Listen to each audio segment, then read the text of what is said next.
المشجعة الكرواتية إيفانا نول بتحرج منظمي مونديال قطر وبتقول هما اللي قالوا لي البسي اللي انت عاوزاه وتصوروا كمان معايا في المدرجات.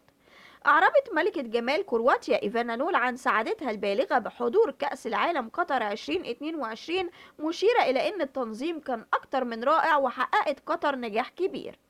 قالت إيفانا نول في تصريحات تلفزيونية إن النساء العرب كانوا لابسين حجاب ولما شافوني صوروني واستغربوا من زيي.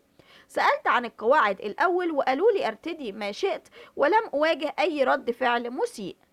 قالت أنا بحترم ثقافة المكان اللي بذهب ليه وسألت عن القواعد هنا وأخبروني أن أرتدي ما شئت، فهنا في كأس العالم يوجد استثناء، سيسمحون لنا بارتداء ما نريد عادة.